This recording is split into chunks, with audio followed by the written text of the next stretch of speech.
Sukses itu memang harus direncanakan. Karena orang yang tidak berencana sukses seperti berencana gagal. Toh, ini. Tetapi kalau kita rencanakan kan belum tentu sukses. Betul. Yang punya rencana saja belum tentu sukses, apalagi yang tidak punya rencana. Oke, nah sekarang yuk kita lihat esensi dari target. Niat awal mengapa kita harus punya tujuan. Ya, oke. Kalau kita mau pergi ke Surabaya dari Jakarta, ini kan tujuan. Kalau ada jembatan yang putus di sana, apa yang kita lakukan? Kan terhalangi dalam perjalanan. Apa yang kita lakukan? Cari jalan lain. Tujuannya sama. Itu loh.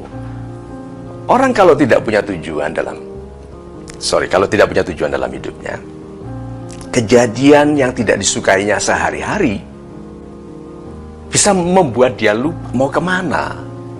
Karena dia tidak punya satu tujuan yang membuatnya berorientasi dari sudut manapun ke situ. Makanya rencana itu harus akan tercapai. Tidak ada yang bisa menjamin, itu bagian dari yang gaib di masa depan. Tetapi kalau kita tidak punya tujuan, yang terjadi dalam keseharian kita membuat kita kehilangan arah. Oke, jadi tujuan utama, esensinya adalah bahwa tujuan itu dibutuhkan supaya dalam penyesuaian diri kita terhadap yang terjadi dalam keseharian tetap mengarahkan kita pada yang kita impikan atau yang kita cita-citakan. Dah, satu lagi.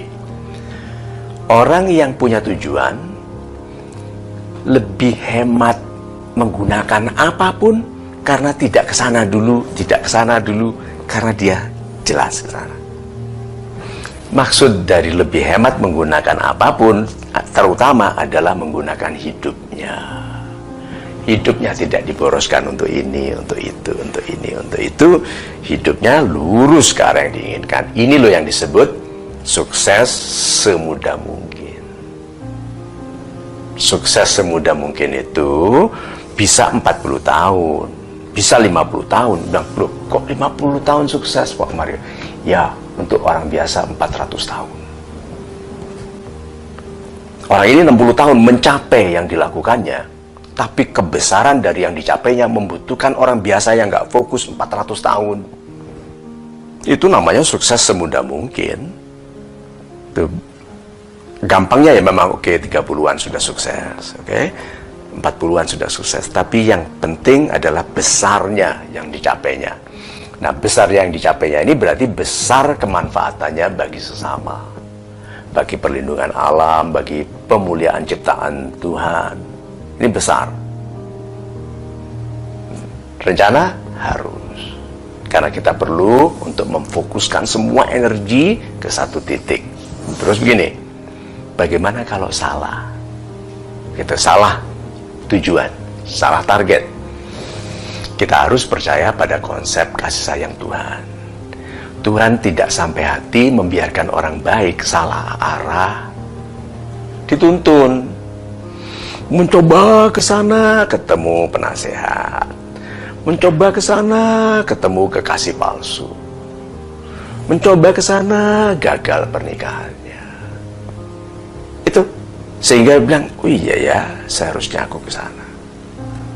Ternyata dia lihat, oh my God, ini mungkin yang dikatakan orang bahwa kadang-kadang sukses itu comes from the misstep. Kadang-kadang sukses itu terjadi karena salah langkah ke arah yang tepat.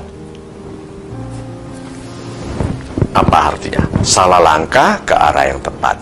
Salah langkah karena itu bukan maksudnya. Ke arah yang tepat, arah yang dimaksudkan Tuhan baginya. Salah langkah karena maksud dia mau ke sana. Tapi karena dia disayangi sekali oleh Tuhan, disalahkan. Misstep. Jadi jangan kecil hati kalau salah langkah. Kalau selama niatnya baik, kesalahan dalam tujuan yang baik tetap lebih baik daripada berhasil mencuri, berhasil korupsi, berhasil menjabat untuk korupsi.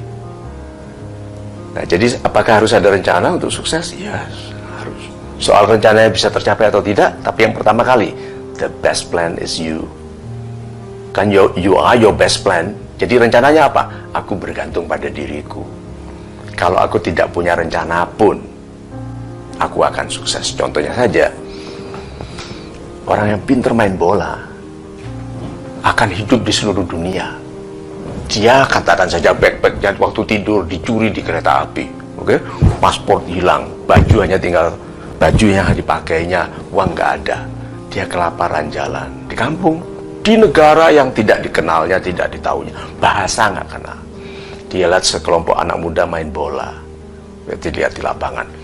Dia sebagai seorang yang ahli, dia bilang ini anak-anak masih amatir ini mainnya gitu kan, gitu.